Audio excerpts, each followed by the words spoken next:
Joël Roman, vous êtes philosophe. Enfin dire à la salle, puisqu'apparemment, ça a été une demande dans une des questions de ce matin, qu'on ait effectivement un point de vue de philosophe sur la question qui est abordée au cours de cette journée. Vous êtes membre du comité de rédaction de la revue Esprit, collaborateur de la Ligue de l'enseignement, vous avez été directeur de la collection plurielle de chez Fayard, et actuellement, vous êtes président de la commission Islam et laïcité. Votre dernier ouvrage paru, sauf erreur de ma part, est Eux et nous, qui est paru en 2010. Vous aurez, comme nos autres invités, 20 minutes. Merci. Vous appuyez. Comme le soir. Donc merci beaucoup. Alors je vais essayer de restreindre mon propos. Étant philosophe, d'une certaine manière, c'est un peu peut-être plus aisé, parce que je n'ai pas de choses tellement à raconter, enfin, en termes d'illustration, en termes d'histoire, en termes d'événements, etc. Donc plutôt essayer de mettre en place un certain nombre de concepts. Et comme chacun sait, jongler avec les concepts est un jeu auquel les philosophes sont en général assez aguerris.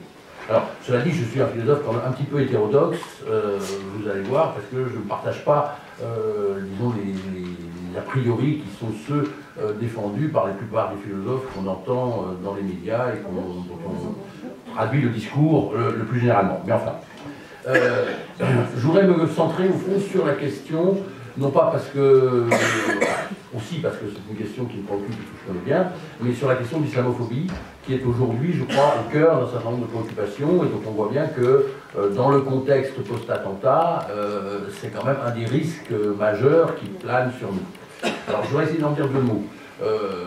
La première chose concerne le mot islamophobie. Vous savez qu'il est récusé par un certain nombre de gens, au nom et au prétexte que ce serait un mot qui aurait été inventé par ceux qui se sentent ou qui se disent discriminés, et qui, au fond, est une stratégie de victimisation de ces personnes. Je renvoie à ce que vient de dire Myriam, qui est très claire là-dessus. Il y a absolument la même homothétie, de la même attitude, au fond, en ce qui concerne la question de l'islam et de l'islamophobie et de la question noire. L'autre chose qui est souvent colportée, c'est que ce mot viendrait des mollahs iraniens et serait en fait une invention des islamistes. Bon. Il est clair qu'un certain nombre de gens ont fait des recherches étymologiques, et de toute façon, quel que soit le sens des recherches étymologiques, et quand bien même les recherches étymologiques auraient pu montrer que c'était vrai, en l'occurrence elles ont montré que c'était faux, que le mot a des origines françaises, a été inventé dans un cadre tout à fait spécifique, par des anthropologues français du début du XXe siècle, la fin du XIXe siècle. Enfin, peu importe. Je pense que ce qui fait la légitimité du mot, même si le mot n'est pas tout à fait satisfaisant, hein, phobie, ça renvoie à peur, etc., bon, on voit bien qu'il y a quelque chose qui peut être insatisfaisant dans le mot, mais c'est tout simplement qu'il est devenu en quelque sorte le nom d'un certain nombre d'attitudes, de problèmes, de refus, de discrimination, et d'une certaine manière, ça a été consacré par le dernier rapport, ou les deux derniers rapports de la CNCDH. Donc je crois qu'on peut tout à fait admettre qu'il y a de l'islamophobie, sans se casser la tête outre mesure sur l'importance du nom.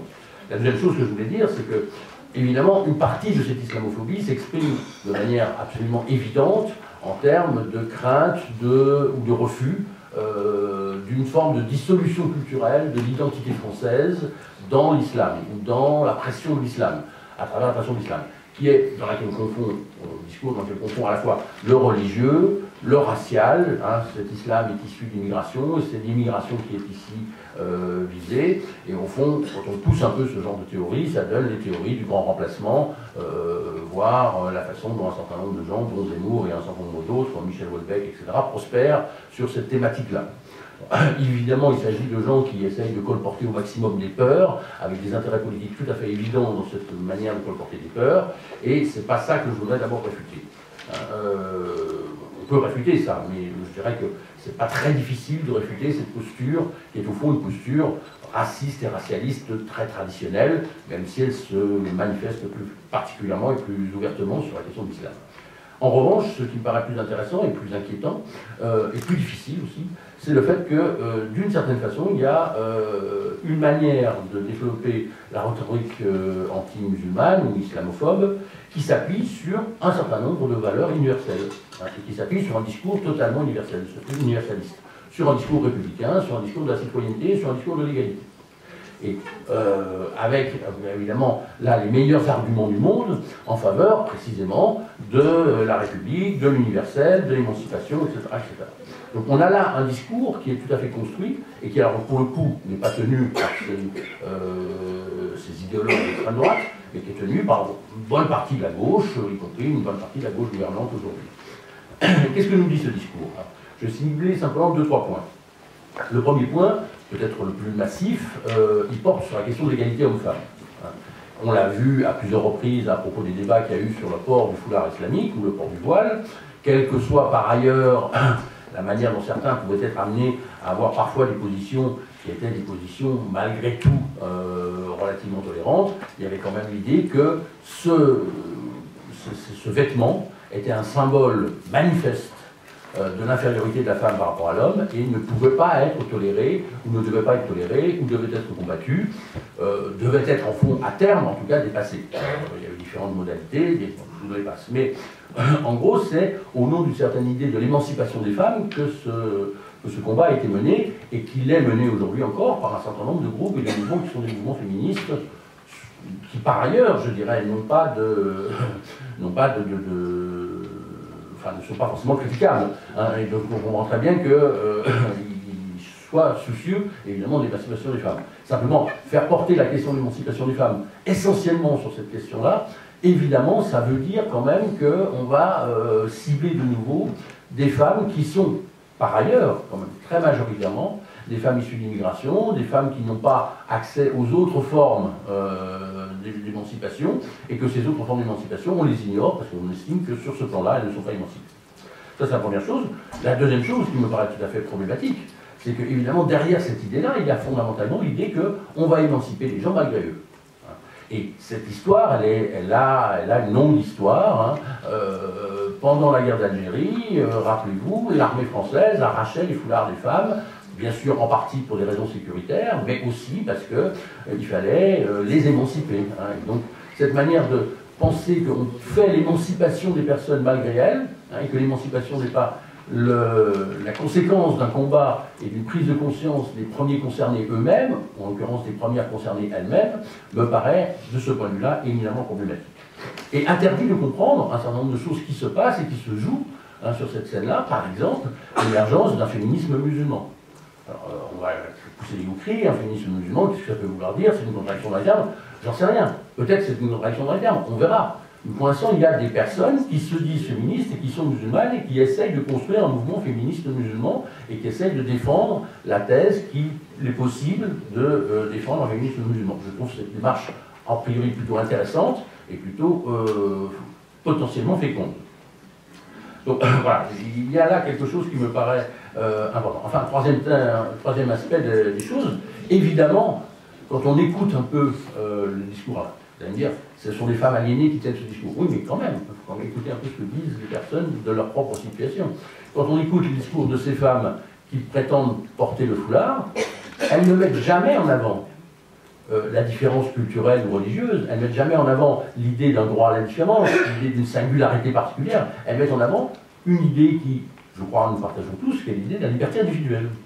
Et elles affirment appliquer, au fond, leur droit tout à fait légitime, constitutionnel, de citoyenne, à vivre librement comme elles l'entendent, sous réserve évidemment que cette liberté soit respectueuse des lois par ailleurs, et de l'ordre public par ailleurs. Ça, c'est un autre débat.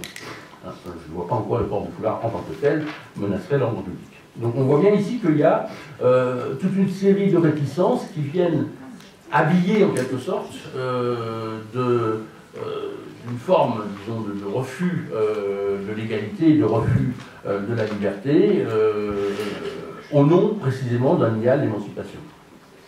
La deuxième direction dans laquelle je voulais juste attirer votre attention, c'est autour, là encore, d'une certaine manière, des valeurs universelles. Hein. On dit, au fond, ce sont des personnes qui cherchent à mettre en avant, non pas les valeurs universelles, qui se fichent des valeurs universelles, mais qui mettent en avant des valeurs particulières, singulières.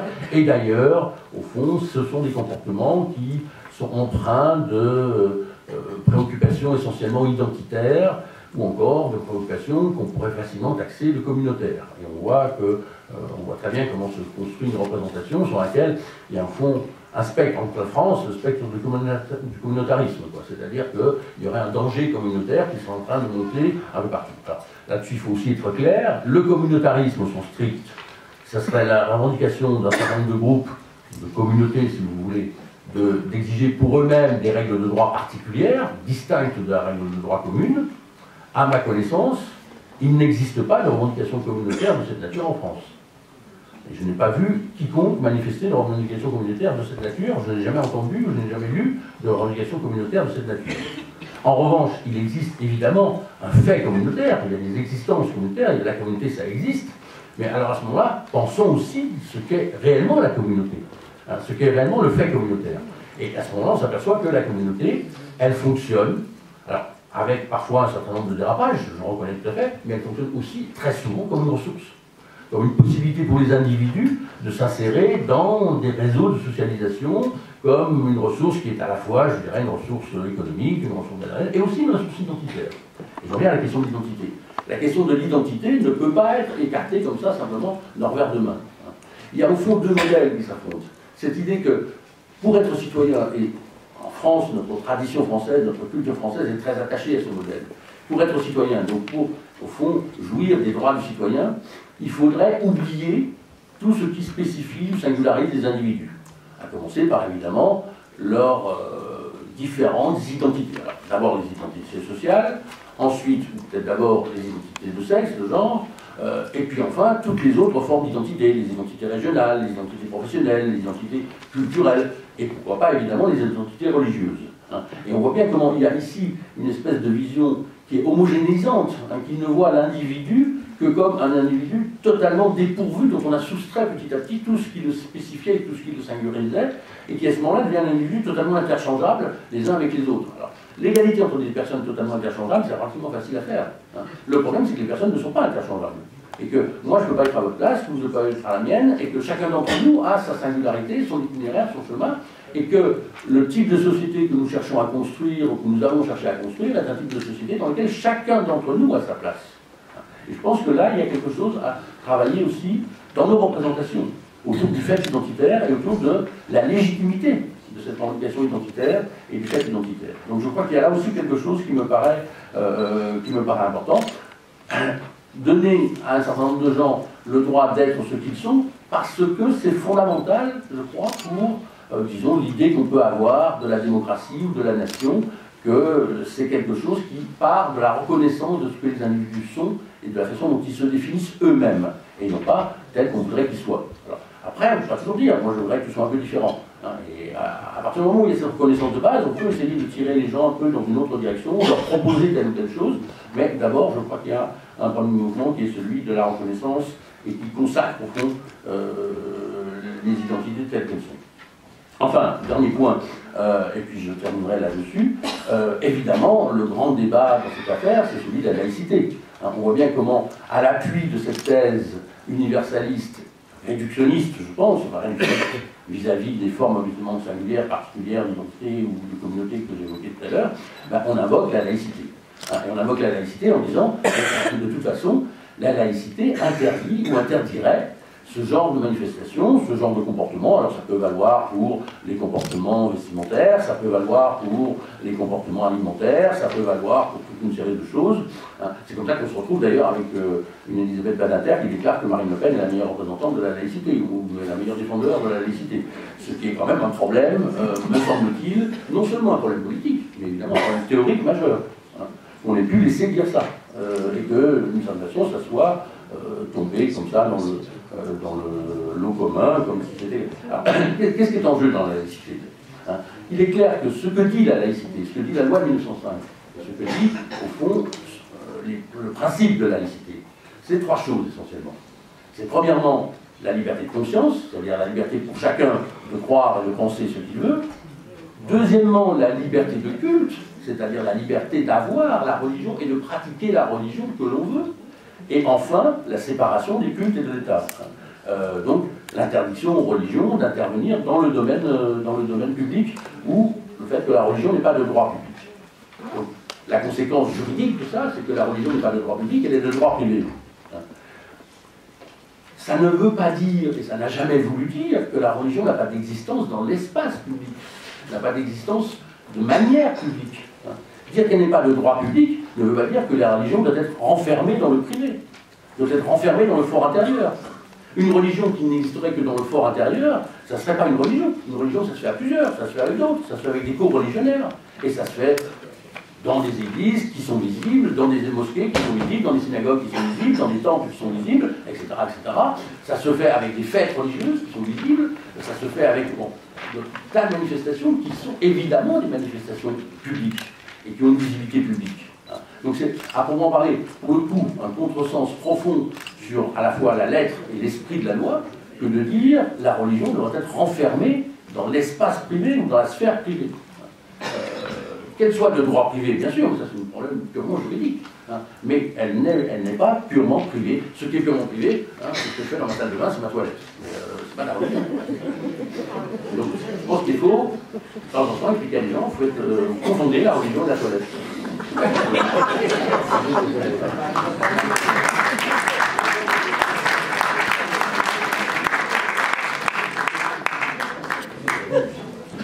Alors, sur ces trois points, c'est-à-dire à la fois la question de l'égalité homme-femme, la question de l'universalisme et, disons, du débat universalisme-communautarisme, et la question de la laïcité, je crois qu'il y a, pour le coup, dans toute une série de discours ambiants, et c'est particulièrement net, encore une fois, je crois, aujourd'hui, dans un certain nombre de discours post-attentat. C'était déjà le cas dans les discours post-attentat Charlie, et c'est encore plus le cas dans les discours post-attentat aujourd'hui. Je pense qu'il y a un vrai péril là-dedans, qui est dans un péril qui est un péril de mise à l'écart, de désignation, au fond de suspicion générale à l'égard de personnes en raison de ce qu'elles sont.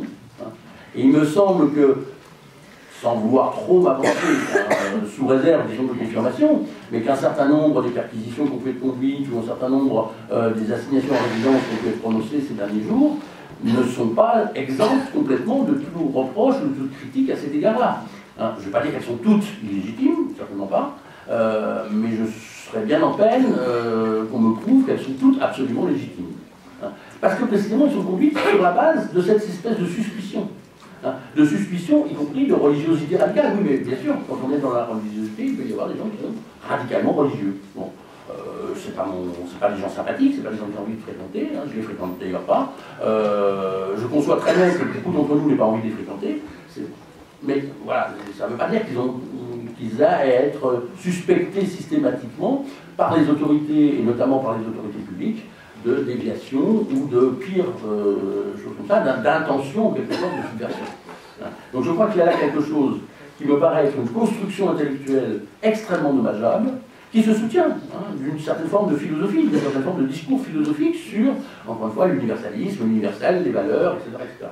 Mais je crois que faisons un peu attention quand nous invoquons en permanence les valeurs, l'universel, et que nous traquons chez nos concitoyens tout signe un peu suspect de forme de communauté.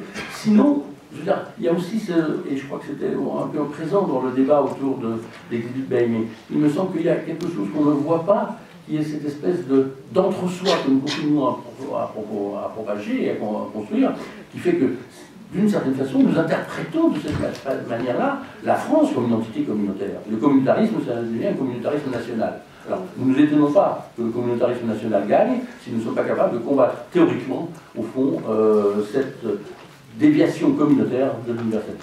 Merci.